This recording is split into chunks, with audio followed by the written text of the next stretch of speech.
On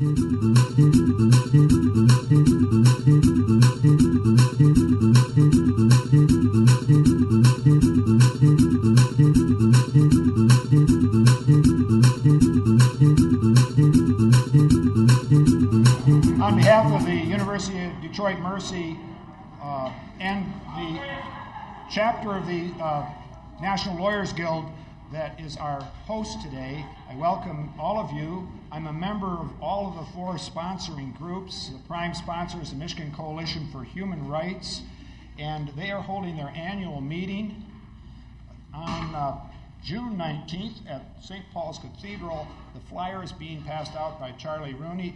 The principal speaker is Rudy Simons, who had gone to Iran. The title of the program is Building Bridges to Iran, Diplomacy Yes, Bombs No. So Rudy is here with us, and we're looking forward to your report from the weeks you spent in Iran. I'm Mike Whitty, and I am currently writing an article on the business case against the war on drugs. It flunks the bottom line requirements of good business policy or sensible government or the common good. I want to give much thanks to our sponsors, the MCHR and the student chapter of the Lawyers Guild, the Detroit chapter of the Guild, the ACLU of Michigan, and Michigan Normal. And so let's give them a round of applause. Especially acknowledge Gloria Rivera and Marge Sears for their support from the MCHR, and Christine Ladino, who's with the marijuana petitioning drive that you bumped into as you came in the door, and all of you who have done so much to make this successful gathering, and particularly Greg Pisecki, who is filming the event for the Drug Policy Alliance, distribution nationally, and of course local cable television. I might tell you too, you could join the Drug Policy Alliance. We have a lot of literature from all these organizations here. Please take an armful of it with you to pass along and join all four organizations. All right. I think that's all I need to say on that score. The Drug Policy Alliance materials in particular are there. They have a great website. They have a meeting in New Orleans in December, which is a real international meeting of great value to all of us, and we owe New Orleans a visit. Now, to our special guest today, it's an honor and pleasure to present to you America's leading drug reform advocate, Ethan Nadelmann. Ethan is Executive Director of the Drug Policy Alliance, the world's leading drug reform organization. Ethan is a Harvard grad and a former Princeton professor. He has authored many articles on drug policy reform. Some of them are available, and may I tell you that he has just recently co-authored a book entitled Policing the Globe, Criminalization and Crime Control in International Relations. In my over 35 years of human rights activism and research, I've come to believe the public health model adopted in Europe and in Vancouver, British Columbia is a sound public policy for America, especially urban centers like Detroit. To me, drug reform is prison reform, since it saves lives, reputations, and tax dollars by treating drug issues with much more compassion and a cost-benefit approach. The current approach is wasteful and futile. Not only is drug reform prison reform, but a very big potential savings of state corrections dollars and tax dollars, badly needed by our allies in healthcare and education. So for me, Ethan Nadelmann is a prophet in his own time, a very big hero of mine, and I ask you to help us end the counterproductive war on drugs. Ladies and gentlemen, I present to you Dr. Ethan Nadelmann.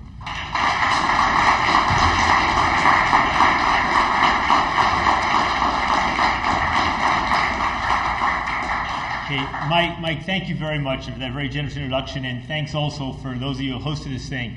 I also just want to say that I'm actually, although I'll talk faster and faster as I get going, because I am from New York, I was supposed to fly from Santa Fe, where we had been very involved, and we just passed medical marijuana law there a few months ago, and Governor Richardson became the the first guy to be running for president who will have not just signed the medical marijuana law, but will actually have used political capital to get it through. Not only did he sign that, he also signed a real breakthrough piece of legislation. We call it the Good Samaritan 9/11 bill, which was basically to say that if you call the cops, if you call 911 because a friend is ODing, that the cops are committed not to bust anybody when they show up unless there's obvious drug dealing or violence going around. So, the number one reason people die of overdoses is because it takes a few hours. And so we got this big thing through. I was down there meeting with the Attorney General, the legislators, all this sort of stuff. I was supposed to fly to Cleveland yesterday to give a talk sponsored by the ACLU and then fly here early this morning,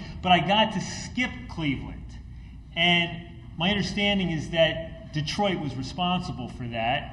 The reason my talk was canceled was because the Cleveland Cavaliers have made the finals. It gave me a break. I'm sorry for you guys, but it was nice to spend an extra night in Santa Fe. So thank you, and my condolences. Let me ask a few questions here, first of all. First of all, how many of you already believe that the war on drugs has totally failed? Raise your hands. How many of you think we actually have a chance of really succeeding in this war on drugs? Okay. And how many of you support making marijuana legal? Raise your hands. How many of you are clearly opposed to that? How many of you are ambivalent? Okay. And don't be shy. And how many of you would actually support making all drugs or almost all drugs legal? Raise your hand. And how many of you are clearly opposed to that? Okay, and how many of you are ambivalent about that? Okay, very good. And please close your eyes for a second and raise your hands. How many of you ever used marijuana, please? Okay, how many of you have never used, close your hands, please. Close your eyes. How many of you have never used marijuana? Okay, and how many, put your hands down, how many of you have used drugs illegally other than marijuana? Close your eyes, raise your hands, close your eyes, not supposed to be looking. Okay. How many of you actually have somebody who you in your family or very, very close to you who has really struggled with drug addiction? Raise your hands. How many of you don't have anybody who's ever been close with you who struggled with that? Really? Okay, what about alcohol addiction, nothing like that, huh? Okay. How many of you have somebody you're close with who's actually spent time behind bars for a drug law violation? Raise your hands. Raise them higher again, just if you have somebody close with you who's been, okay. It's interesting because as I speak around the country, more and more people raise their hands. And what's interesting, it used to be that for white audiences it would be maybe 10%, for black audiences it would be about 50%. Now it's more like 30% of white audiences and about 80% of black audiences. So you can see this is touching more and more people. But what I am going to, and how many of you are actually involved in one way or another by being identified with DPA or NORML or marijuana policy priorities with reform or active in reform? Raise your hands. Okay. So what I'm going to do here, I'm going to give this talk speaking primarily to those of you who are already basically with me, right? This morning I had a neat opportunity. There's some monthly meeting that happens in Detroit. It's this off-the-record, invitation-only thing. They keep it small. That involves people coming from civil liberties, civil rights groups, as well as law enforcement. So it was a nice opportunity to be in a meeting this morning talking to the U.S. Attorney, the Deputy Police Chief, the people from the federal agencies, the state police, the DAs, prosecution, and talking to them.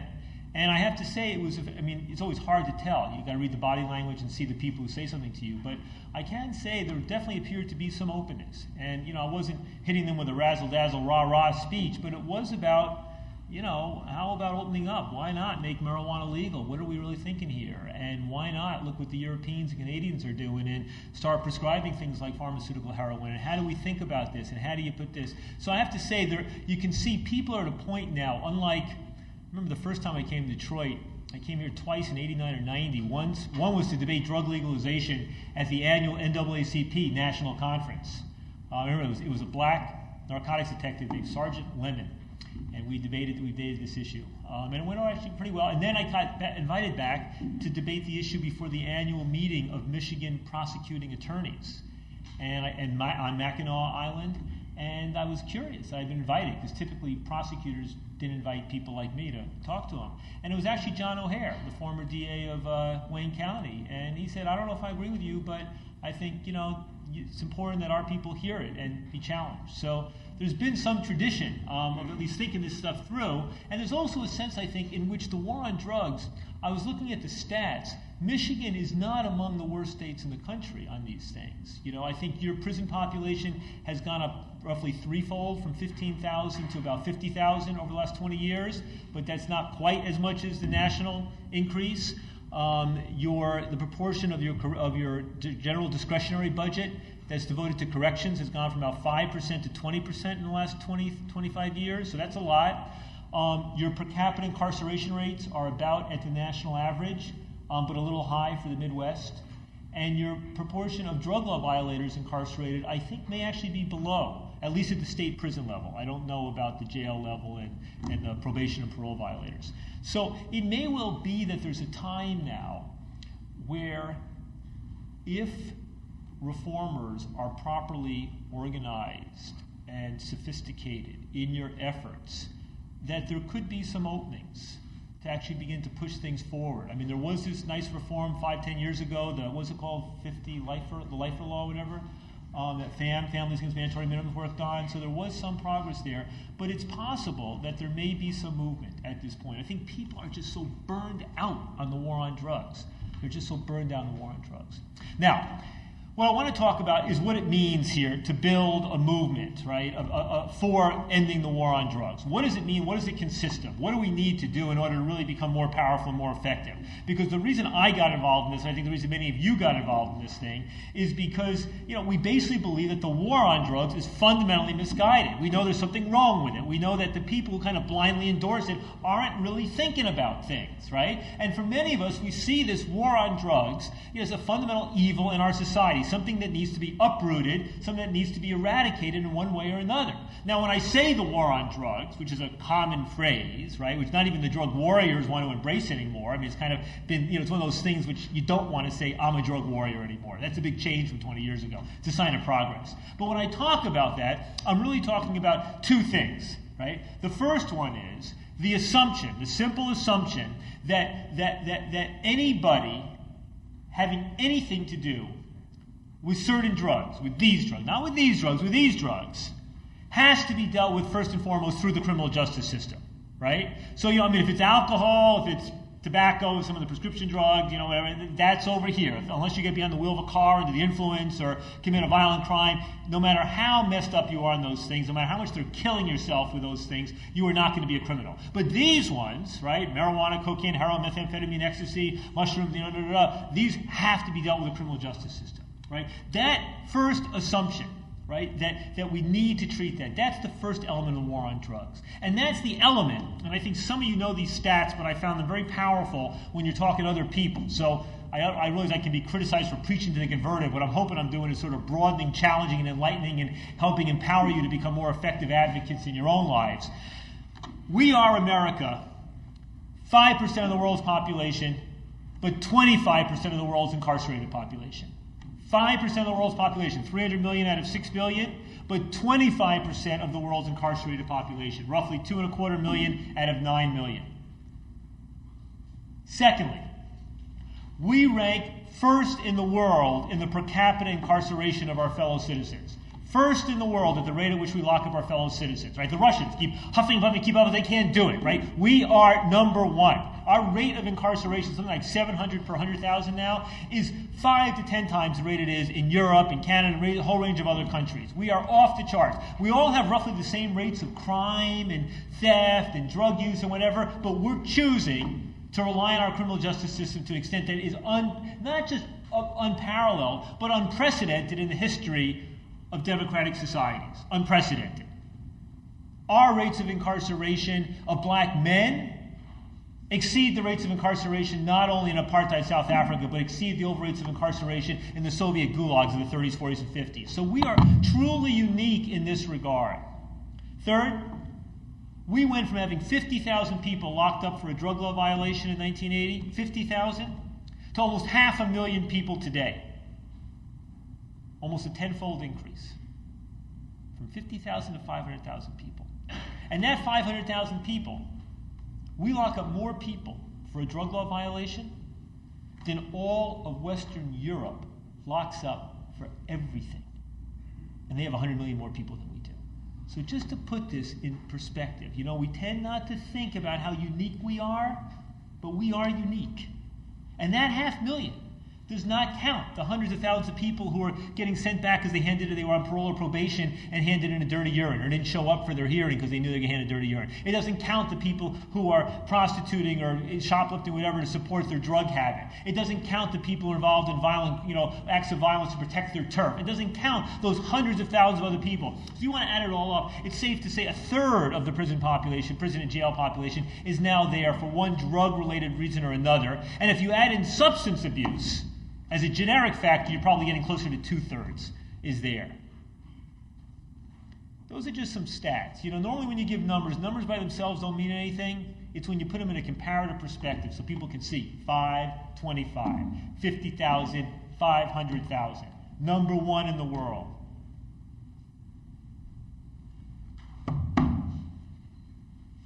There's a second definition, a second element to the war on drugs. And the second element is the presumption that we have not just a health reason, but a moral obligation that has been transformed into a criminal law obligation to keep our bodies drug-free. That abstinence is not just the best way to avoid a problem with drugs, it is the only legally permissible way to avoid it. That no matter what your chemical wiring, no matter what your mindset, no matter whether drugs are good for you, bad for you, whatever, no matter what it is, that we have to be drug-free. We have to be abstinent. If you see it in the rhetoric, the notion of creating a drug-free society, that was the rhetoric. We're going to create a drug-free society, although of course there's never been a drug-free society in the history of human civilization, except perhaps for the Eskimos because they couldn't grow anything. But everybody else, right? That notion, the National Institute on Drug Abuse, the scientific agency, what does it say in its little subheading? In pursuit of a drug-free society. A fundamentally ahistorical notion that could only theoretically be accomplished through totalitarian means, and that's been the rhetoric that's driven both U.S. and to some extent global UN international drug policy. Now, where does that come from? To some extent, it comes out of a sort of quasi-religious notion, this notion deep in our history, in those strands of Christianity that came to believe that this here is not mine as a sovereign human being. This is God's vessel for my soul. This is God's vessel. And I am obliged to him or to her, I am obliged to keep this thing free and clean and pure. And if I fail to do so, then I deserve to be punished. I deserve to be punished. That's that other notion that's so deep rooted in our society. When you ask the question, why is it the United States that we've been unable, that in the year 2007, we still do not have a penny in federal money for a clean needle program to reduce HIV/AIDS, notwithstanding all the evidence, all the expert commissions, all the science, all the research, all the consensus that says that making clean needles available through pharmacies and needle exchange programs will reduce HIV without increasing drug use. Notwithstanding, we still don't have it. We still don't have it, even though Europe and Canada's had it for 20 years in Australia. We still don't have it, even though China and Indonesia and Malaysia and Vietnam and Iran and Russia all have needle exchange programs now, but our federal government does not. 2 years ago, the Ayatollah who heads the Ministry of Justice in Iran, a repressive, theocratic Islamic society, issued a fatwa saying that needle exchange was okay under Sharia law. And yet what are they, Christian mullahs? Still can't bring themselves to do that in the halls of Washington? Better to allow people die? That's about, I believe, not just the kind of, let them die. They're junkies, let them die, which you get. It's about something deeper. It's a quasi-religious notion which ultimately puts abstinence, drug-freeness, on a pedestal higher than life itself. It seems to me that it is fundamentally, ultimately, the totally un-Christian, un-godlike notion. The notion that people deserve to die or be left to die. And not just them, but their lovers and their babies and whoever may be touched by them. That war on drugs, it's not just about locking people up. That's costing them money. That's destroying people's lives. But when you talk about whether or not people live or die, it's this piece also. It's this belief in abstinence that stands in the way of sense, reason, compassion, or science. And that's what also needs to be uprooted. Now, part of what I want to say here, because so many of you are already committed to changing this war on drugs, is I think that one of the greatest obstacles we oftentimes find in becoming an effective movement for reform, we see ourselves as enlightened. We think we're enlightened. And we are, relatively speaking, I think. We look at the science, we know the history, we know. But I don't think we're as enlightened as we think we are. There's a way in which we live in a society we cannot escape. We are confronted every day with the media imagery of the junkies and this and that. We can't escape being parents who freak out about our kids and all of a sudden find ourselves becoming hypocrites. Well, we did it, but I don't know if I want my kid to do it. Our fear that, not that our kids will do things we never did, but that our kids will do the same dumb things we did and they won't be so lucky. That fear. It's also our own little distinctions. I want to legalize marijuana. He uses meth, lock him up. Well, yeah, of course meth is more dangerous. But that notion, I want to legalize marijuana so we can crack down on the other drugs? No. That's not the right answer. It's not the humane or compassionate answer. It's not the good policy answer. Oh, meth kills. Well, yeah, meth kills. Like booze and cocaine and a whole range of other things. But are we dominated? Do we accept the cultural view of all these things? Do we find that the area we know best, we smoke weed and therefore we know it's okay, but we don't do these other things, therefore we buy ultimately what the media says about it because we don't think? How we uproot these own assumptions in our own lives and move forward? Because, part of building a movement means bringing people together. Bringing people together from different walks of life. I'm oftentimes confronted with the fact that, we get out there and all of a sudden, I'll have the drugs czar or somebody else, and they're saying, who those guys are, that Nadelmann, Drug Policy Alliance, those reformers, whatever. Who they really are? You know why they're in this? They're just potheads. They just want to get high. That's what it's all about. They just want to get high. And you know what I say to them? Well, it's sort of true. The truth of the matter is that for many of us, marijuana has been a good thing in our lives. It has been a good thing, not a bad thing. Sure, we worry about our kids getting caught up in the wrong way and this and that, and sure we have friends who just smoke too much of the stuff, but marijuana's been good to me. Marijuana movies, marijuana beach, marijuana food, marijuana sex, marijuana, hallucinate, ecstasy.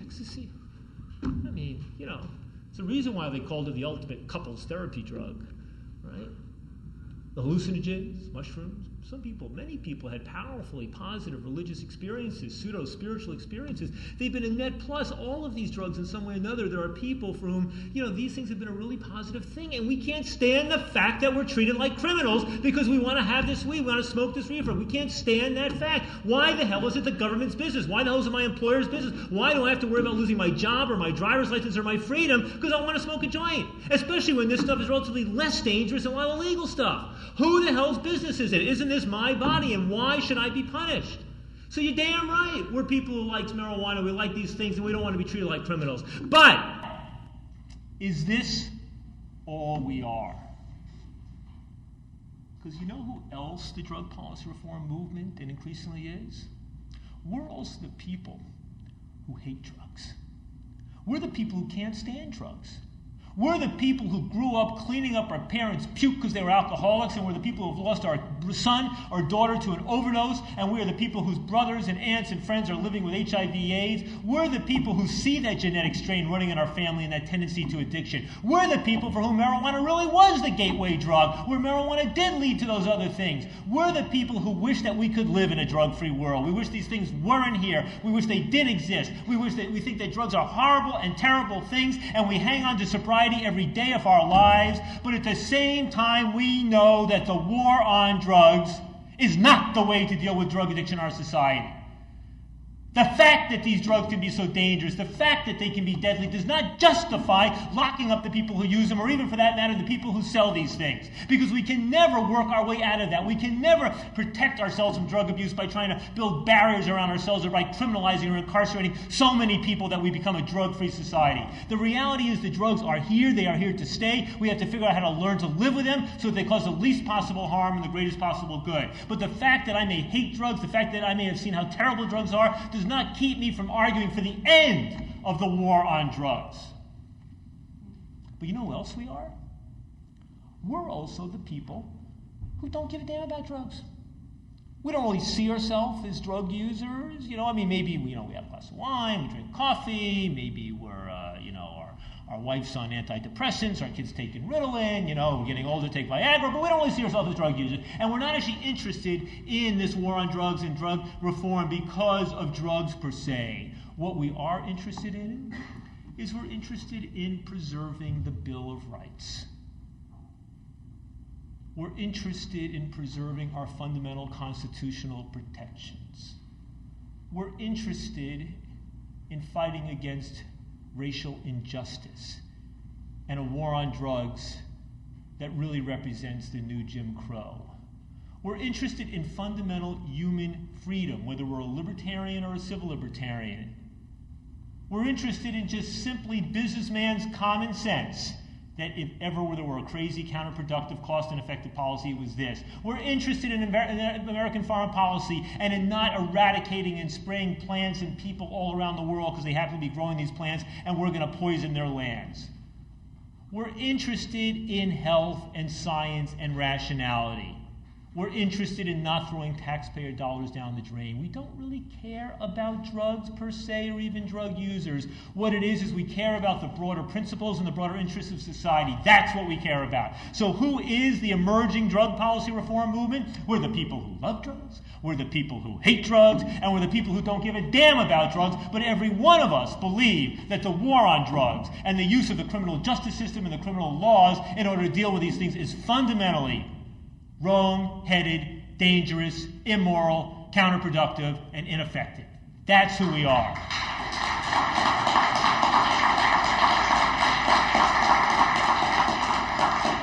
Now that means that's a tricky group to pull together. How many of you have ever been at an old DPF or Drug Policy Alliance conference? Please raise your hands. For those of you, I should say, by the way, I'm just going to send around this sign-up sheet right here. Put your name, your email address, if you can, your mail address, write really nicely so we can decipher it.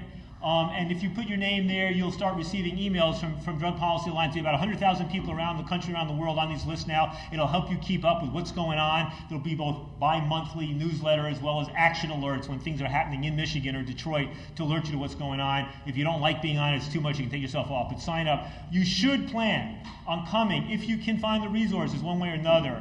Come to New Orleans the first weekend in December.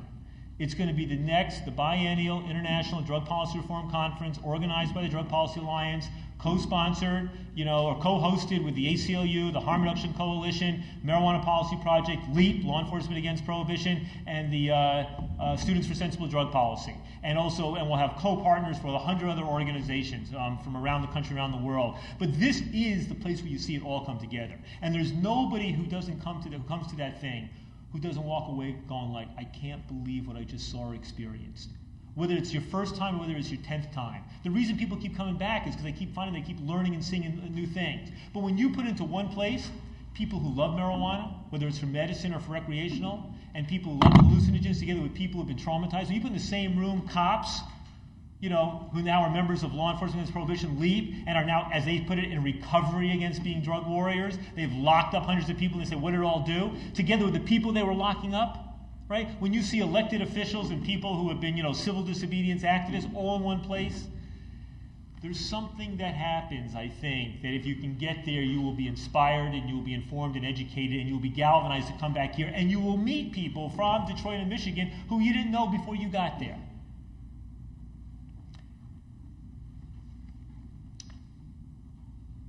Building this movement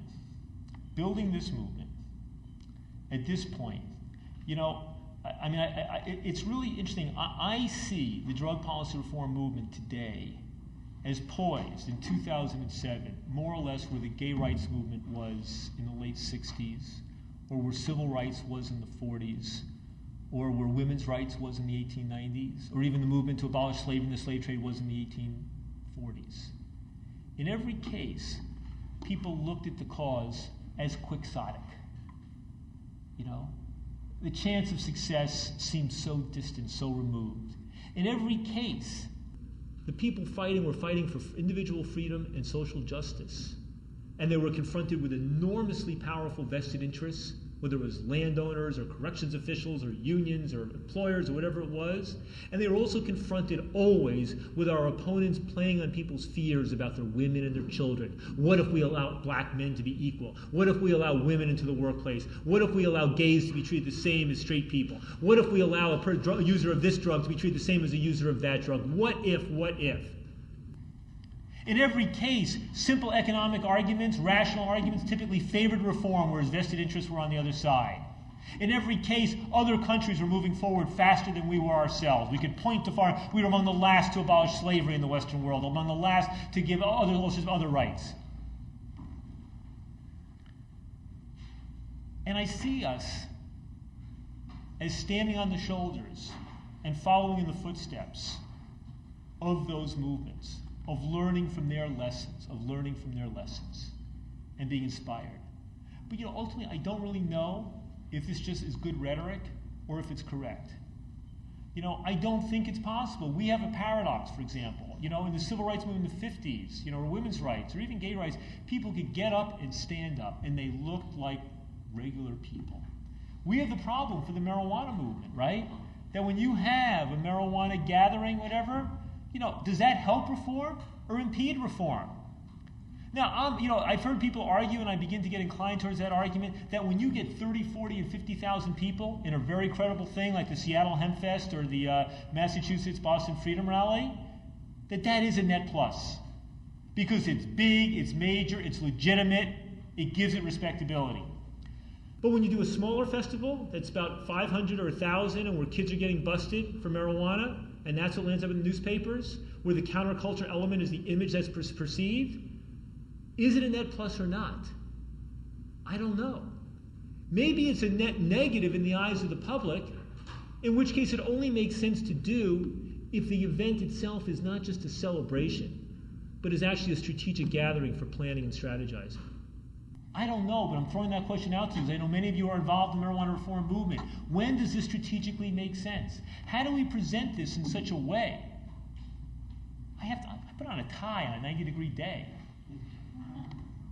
I won't shave my beard, although some people have said I should. But it's about the presentation of this thing, about how we move this thing forward. I think that with respect to, we have the same problem. There's 500,000, 1 million people who any one day are putting a needle in their arm or body illegally. They can't organize. And if they do, will that be the thing that works? Now, I'll tell you, in some places it did. There were in Frankfurt, Germany, the junkies marched on City Hall and they demanded to sit down with the leadership, and they got the meeting. And they basically said, look, we're not all criminals. Many of us are just drug users. Stop persecuting us. Work with us. We don't need to be involved in crime, and many of us are not involved in crime. Stop, But there was a dialogue that began that needs to happen here as well.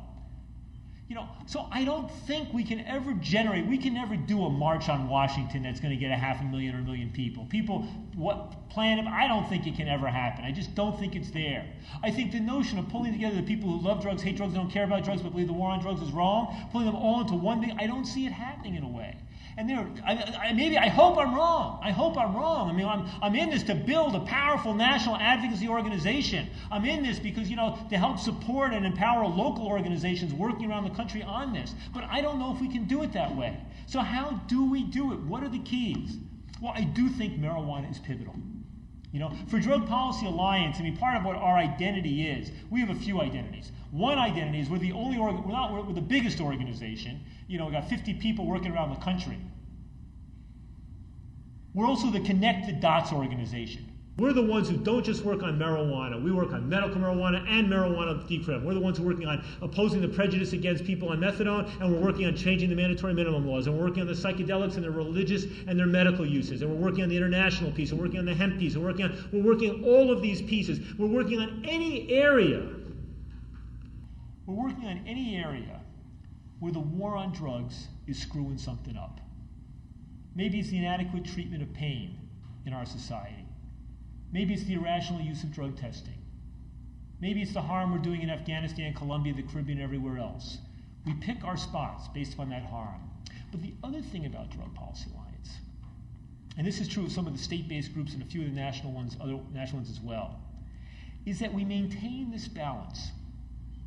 There is a part of the organization, the staff, the board, the membership, that believes in full legalization. You know, it's coming from the libertarian perspective, the businessman's perspective, the civil libertarian's perspective, and it basically says that whatever the risks of legalization may be in terms of increased use and abuse, they are worth it compared to what we're dealing with now. And therefore, let's just legalize the stuff, clear it up, maybe keep it illegal for kids, but make it legal. And then we have a greater number of people who are wary of legalization, who first of all say, look, it's pragmatically, it's not going to happen anytime soon. Secondly, the only way it will happen is through incremental steps. Thirdly, when you talk about it, you actually scare people from doing the other sort of stuff. Fourthly, I'm scared of what legalization would be because I can't imagine making methamphetamine or crack cocaine legal and selling it over the counter like booze. So exactly what are you talking about here? Do you really want to do it? You want to go that far, right? And I can tell you, a lot of the people who are identified as legalizers, not the true blood libertarians, but the rest, we're kind of like legalizers 3 days a week and not 4.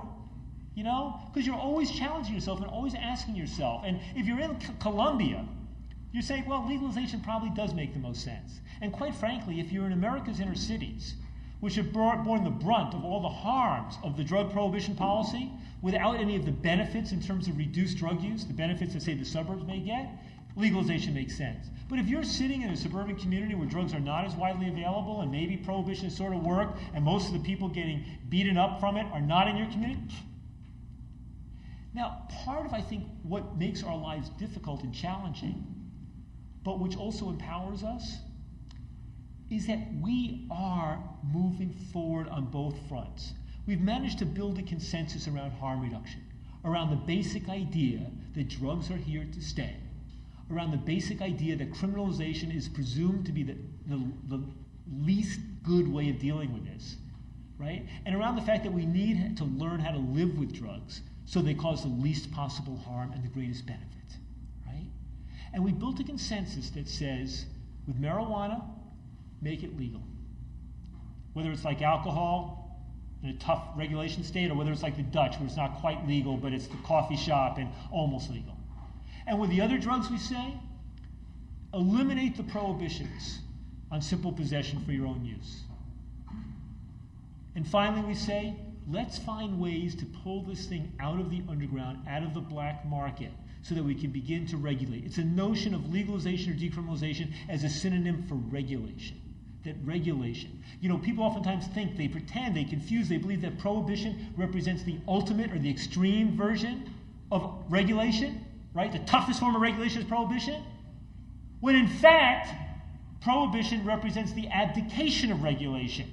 Prohibition is the banning in which everything else that continues to exist is entirely unregulated, in which the production and the quality and the use, it's all unregulated. To the extent that legalization is defined as a form of regulation, and I can tell you, by the way, that when we've done polling and done focus groups, it's very interesting with the language. If you ask Americans in a poll, do you want to legalize marijuana? Maybe 30% say yes. If you say, would you support making marijuana legal? So you drop the Z, it goes up to 35%. There's something about that hard Z at the end of legalize that scares people. It's harder, tougher. And if you say, how about we treat marijuana like alcohol? Let's tax it, control it, regulate it, try to keep kids out of trouble. 41% say yes. Language is important. Remember, when you're an activist, what's important about the words that come out of your mouth is not first and foremost that they be the total expression and the truth as you believe and experience it. As an activist, what's most important about the words that come out of your mouth is the impact they have on the people whose minds you want to move, whose hearts you want to change. Right? The fact that I believe it, I say it, I want to do it this way, that is not sufficient. If there's some way in which I say marijuana, and what people hear is legalizing marijuana is a good thing and I agree, well, that's the way I'm going to say it. I'm going to use whatever words are going to work to move people along, as long as it's consistent with my basic value system. But I'm going to choose my language and my words carefully. I think we can get there with marijuana. I think we can get there. And I think that the movement from which we can learn the most is the movement for gay rights. You know? So much about with marijuana, it's about coming out. It's about people, just like the gay rights thing, right? Think about it. 40 years ago, everybody in America knew a homosexual. They just didn't know they knew a homosexual, right? And therefore their image of who was a homosexual was what they saw on TV or in the newspapers, the guy getting arrested in the men's room, the very flamboyant people in Greenwich Village, whatever it might be. Right? Now, of course, everybody in America knows a homosexual. They know a gay person, right? It could be a sibling, a relative, their employer, their employee, their friend, and we get more and more comfortable with it over time. And the notion that we would treat that as a crime, the notion that we would discriminate against them, is increasingly repudiated in our society. I mean, even you now see evangelical Christians struggling with this thing. This notion that I must love this gay person, this lesbian person, as my fellow human being, as my fellow Christian, whatever it might be. There's a notion of delegitimizing the punishment, even if you don't want to legitimize the behavior. We're at a point where increasingly, in our society, being gay is becoming morally indistinguishable from being left-handed. Roughly the same percent of the population. Once, years ago, being left-handed was a terrible thing, associated with the devil and left and sinister and all this, right? So there's an element in which the evolution of public opinion, pulling in the next 10 or 20%, it's about what's going on in the sitcoms and the movies. In the same way that the sitcoms first started showing gay people as very gay in the 70s, and they became a little less very gay, and now there's gay people in, the sitcoms and the movies who, they just happen to be gay, right? It's about people coming out in their own lives, about being as open as you can be. It's about being open about the fact that you used to smoke marijuana, because at least saying you used to do it, by and large, does not make you legally vulnerable. I mean, it's hard now to find somebody running for president who will say they never used marijuana, right? But it's finding those ways to come out. Now, obviously, it's risky, because marijuana, if you come out as a current user, it makes you legally vulnerable. It's like a arrest me sign, maybe I'm carrying, which was not true of gay people coming out. In a way, coming out as a gay person was more risky in your personal relationships, but not in terms of the law. Coming out as a marijuana user is less risky in your personal relationships, but more risky in terms of your employment and your in the eyes of the law. But there's that element of coming out and legitimizing and putting the right frame on it. When we got involved, back in 1996, on the medical marijuana thing. And the way that started off was, there were these activists in California, Dennis Perone and others, who were pushing this. There'd been a local initiative in San Francisco. And in December 95, I got a phone call, actually from Ed Rosenthal, Ask Ed, Mr. Marijuana, asking me if I could help raise money for this thing. And, initially the Dennis Perone, the actors were wary, and they said, yes, please help. And so I was able to raise a couple $1 million from the major funders, and to get a major guy, somebody to run this campaign, and we won this thing. In 1996, we won the medical marijuana one, and we won a treatment instead of incarceration initiative in Arizona. And that was the first time, barring the marijuana decrim things in the 70s, where we had shown we could win one in the big leagues of American politics. And why did we get involved in that? Really for two reasons. The first one, right, the polls already showed the public was there, right? But the first one was that the prosecution of people who use marijuana for medical purposes, really, who were medical patients, just seemed like the most offensive and egregious aspect of the war on marijuana. And the second reason is that many of us hoped and believed that if we could move forward on medical marijuana, it would help soften up opinion on broader marijuana legalization.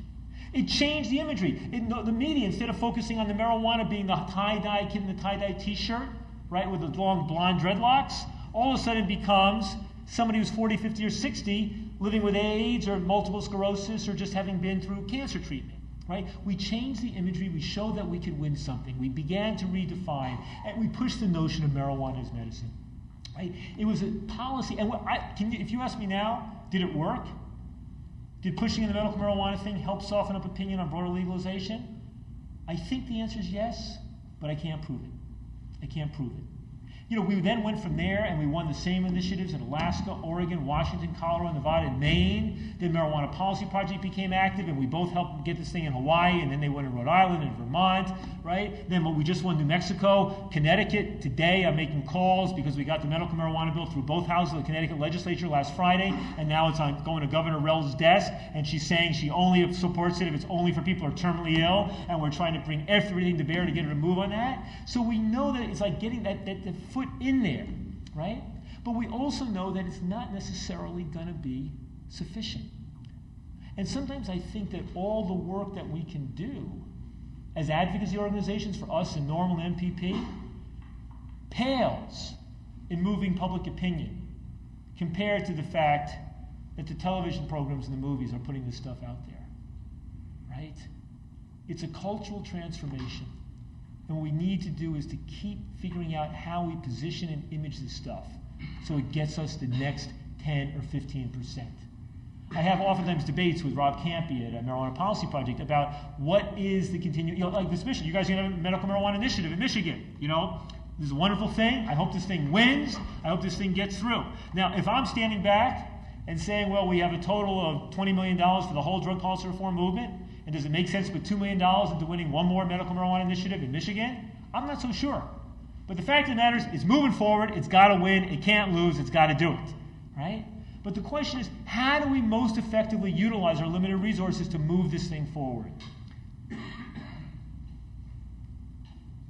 I'll tell you one weird idea I had. One of the problems we deal with on marijuana legalization is that there is a gender gap, almost a 10-point gender gap between men and women. Roughly 45% of men will support making marijuana legal, only 35% of women. Right? Soccer moms, fear about kids, whatever it might be. How do we deal with that? How do we move that? Women are less keen on incarceration, but they're more worried about legalization. Now we know the medical marijuana thing seems to have opened things up a bit.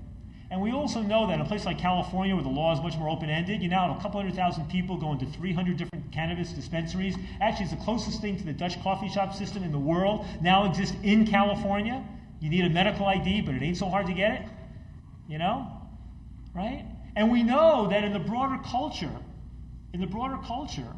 we know that the notion of what's medical and what's not is becoming increasingly gray. Right? I mean, that, all the antidepressants, the stimulants, the Viagras, we know the new world of pharmacology is all about these drugs that are and should, and in a way, marijuana is like that. Where's the line between medical and recreational? Where's that line? Now, if somebody were to ask me, Ethan, you can have one magazine cover that you think will be a breakthrough in terms of moving the public on this issue. One magazine cover on the marijuana issue, what would it be? Would it be about, 40% of all the drug arrests in America are marijuana? No. Would it be the fact that the, enforcement of marijuana is now overwhelmingly directed at black and brown men and no longer white kids? No. Would it be that, marijuana is a great medicine? No. You know what it'd be? I want the cover of AARP, the magazine, or Oprah. And on that cover, my dream would be a very famous, respected American woman. Whether it's Oprah or somebody really respected, seen as straight.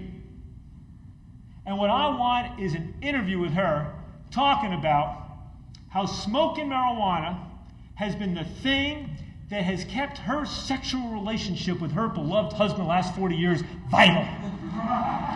And he uses Viagra, I use my marijuana. And I have to tell you, sure I used to smoke in the old days, but the only reason me and my husband still smoke is, to get it on. And I'm proud to say that after 40 years of being alive, we still get it on. And thank you to marijuana for that.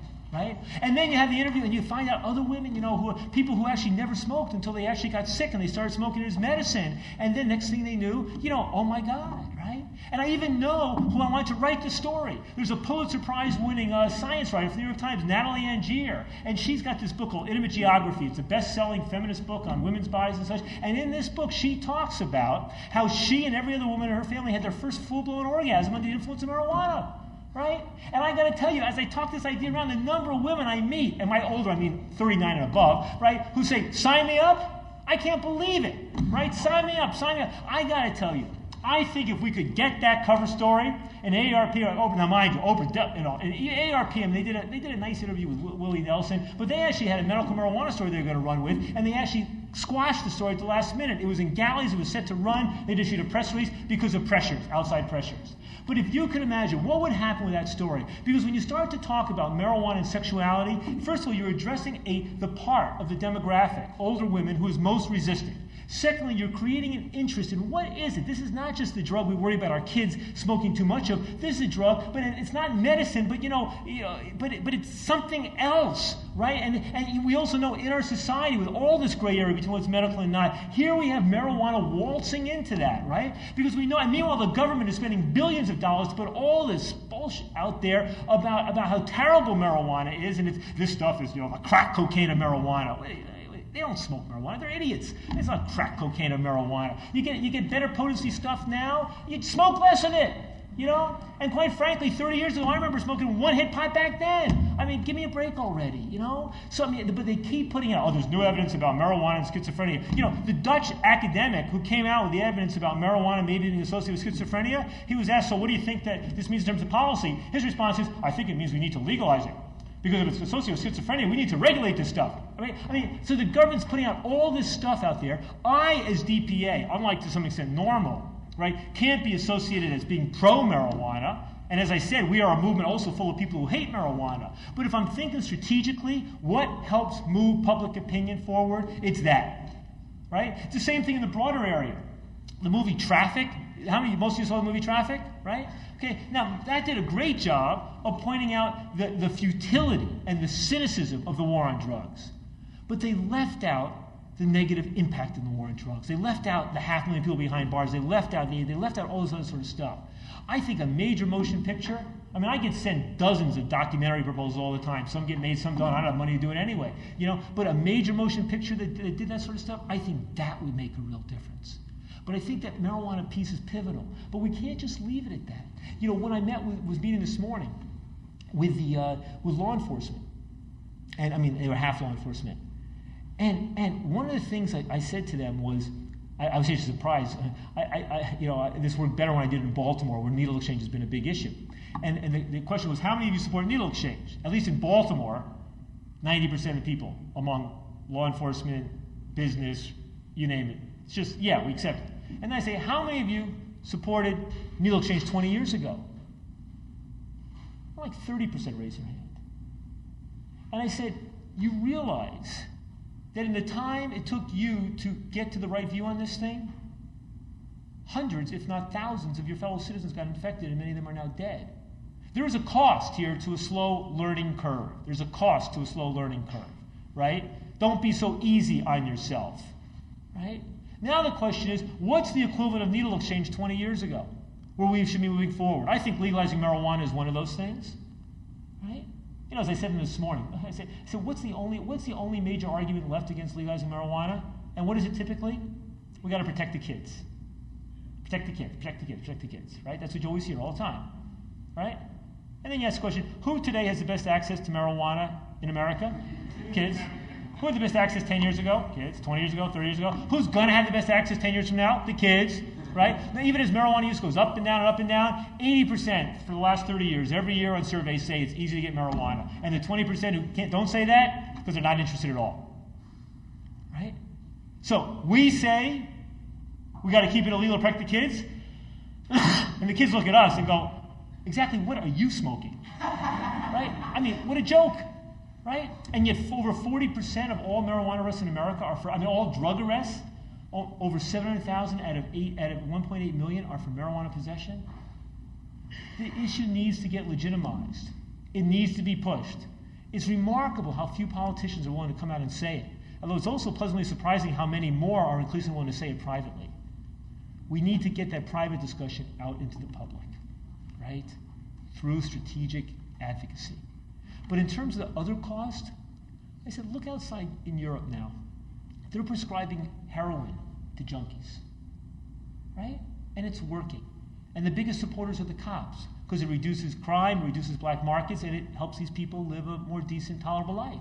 And because taking pharmaceutical heroin every day is not like getting drunk every day, it's like taking a pain medication every day. You're not getting high anymore. It's doable. People say you can never get heroin, legal heroin in this country. But do you know, I believe that Wayne State was one of 3 sites in the country just down the road where actually they were importing pharmaceutical heroin from Europe and giving it to human subjects, not to try a maintenance proposal like methadone or something, but to do it just to see what it does to people. There's actually, it happens at Columbia, it happens at Johns Hopkins, they are giving heroin and cocaine and amphetamine and ecstasy to human subjects to see what these things are. It is possible. You know, 30 years ago, there was Mayor Hatcher in Gary, Indiana, who started pushing the other mayors to do this stuff. There were proposals in state legislatures. That stuff kind of got wiped out and forgotten as ancient history of the 70s. We need to revive that history. We need to put those ideas out there, to put them out there. But I'll tell you, and I'm going to finish with this piece. I think the thing that's most important is to keep remembering that we are fighting here for some core principles. You know, I deal with this because as we build more and more alliances with our people in the criminal justice reform world, as we're more and more about getting rid of mandatory minimums and providing treatment instead of incarceration and all the diversions and all these sorts of things, and many are supporting drug courts, which to my mind is either 3 steps forward and 2 steps back, or 2 steps forward and 3 steps back, depending upon how you do it. It could turn out to be a vicious circle for people who can't stay clean, where they get diverted, and then they get thrown back in prison for dirty urines, they get diverted, thrown back, and they just land up cycling and cycling and cycling. I'm worried that we may be moving into what might be called a maximum surveillance society. I'm worried that new technologies is making that possible.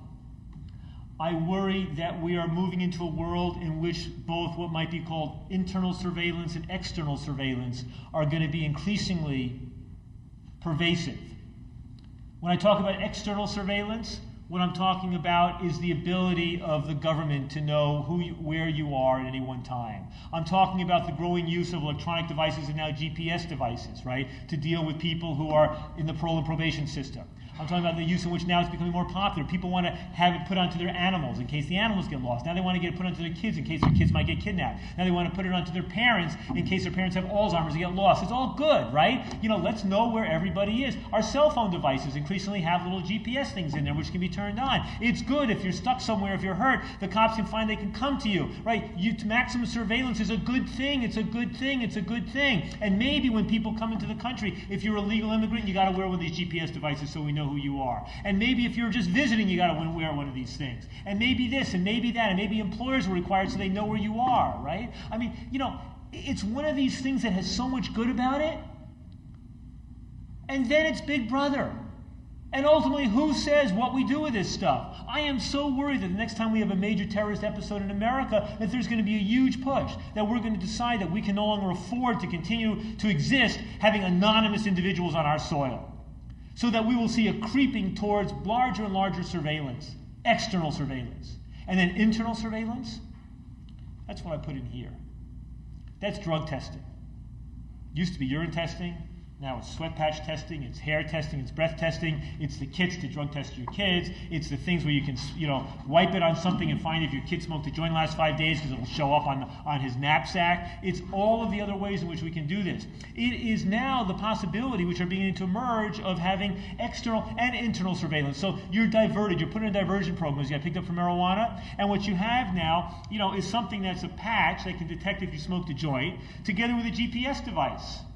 So that perhaps if you smoke a joint, bing, bing, the cops know, the parole probation knows, whoever it knows. That's already technologically possible. Now, why don't we just take the next step on this thing? Why don't we just say it won't just be an informative system. whereby you'll wear a GPS drug testing device on your body, why not have it hurt you? Why not have a thing that if you take a drug, like, you take alcohol, you take antabuse, if you take antabuse, you drink alcohol, it makes you sick, or if you have naltrexone in your body and you take heroin or an opiate, it'll make you sick. Well, let's implant in here drugs so that if you violate your parole, probation, your condition of employment, whatever, and you take this drug, not only will the cops be notified, but you get sick to boot. Why not? Hey, why not? And you know what's scary? It's technologically possible now. And you know what else is scary? There is nothing in our Bill of Rights or our Constitution, as currently interpreted by the U.S. Supreme Court, to keep it from happening. We have no fundamental right, basically, not to be subjected to that. It'll creep in, first in the military, and and it'll creep and creep and creep just like drug testing creeped in. Now, it may result in fewer people being in prison. We could, a decade from now or 2 decades from now, have fewer people behind bars than we do now by 10 or 20%. And we could have 10 or 20 or 30 million Americans or more under the surveillance of these control systems. We're at the point where it will just become normal. Now, I get worried when some of my allies in criminal justice reform circles don't worry about that. When they just embrace any alternative to incarceration without really thinking. And I think the greatest safeguard we have against sliding down that slope, which I really do worry is a slippery one, is to go back to our core principle. And for me, the core principle of drug policy reform is fundamentally a principle of human rights. It's the principle that says nobody, but nobody, deserves to get punished solely for what you put into your body if you don't hurt anybody else.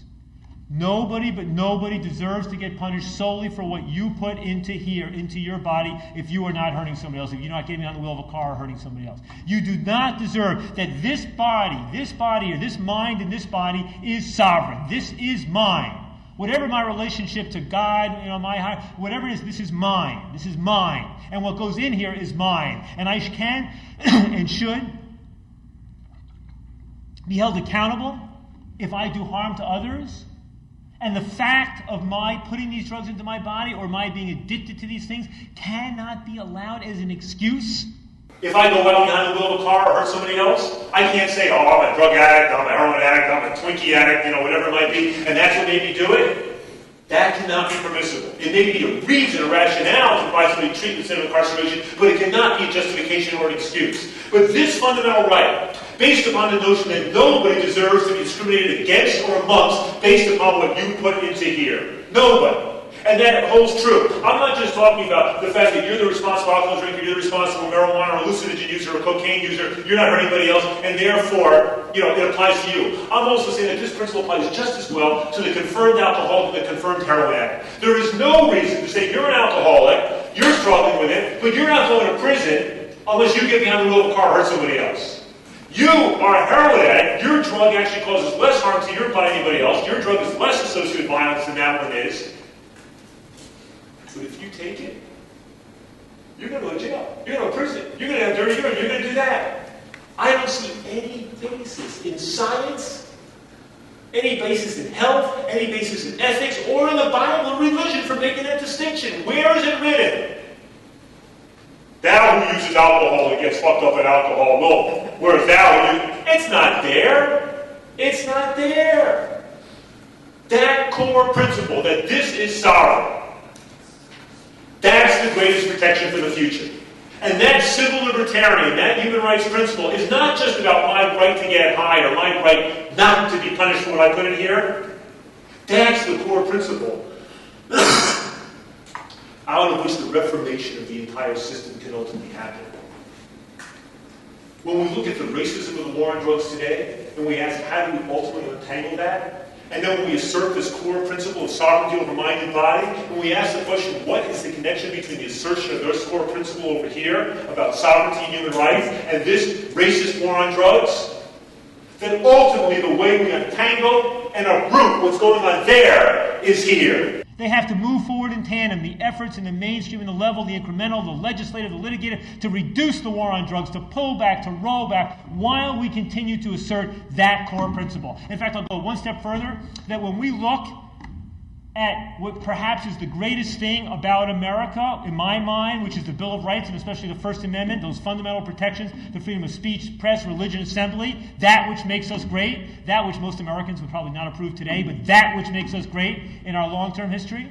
And then if you ask, is there some underlying assumption, some presumption underlying those basic rights, it seems to me that every one of those rights is meaningless unless one assumes an underlying right of consciousness. What does it mean to have the right of speech, press, or religion, or assembly if you don't own and possess what happens here? If this is not yours, if this is not yours. That core basic notion of bodily and mental intellectual sovereignty is absolutely fundamental, I think, to what we're about. And not just for those of us who use marijuana, but across the board, and in every which way. I think we need to assert that. You know, my experience is, when people say to me, well, you know, what are you really about? Legalization? And I say, no, look, I say this whenever I meet with legislators. I met with the Attorney General in New Mexico the other day. I meet with governors. I meet with senators. You know, I say, look, our basic principle, we just basically believe that people shouldn't be punished what they put in their body if they don't hurt anybody else. You'd be amazed how many people go, oh, I agree with that. Now, maybe they don't fully appreciate what they're agreeing with, but what's also interesting is how few people come back and go, I disagree. I think people should be punished what they put in their body, even if they don't hurt anybody else. People don't support the opposite. It's just that this core principle is not being articulated.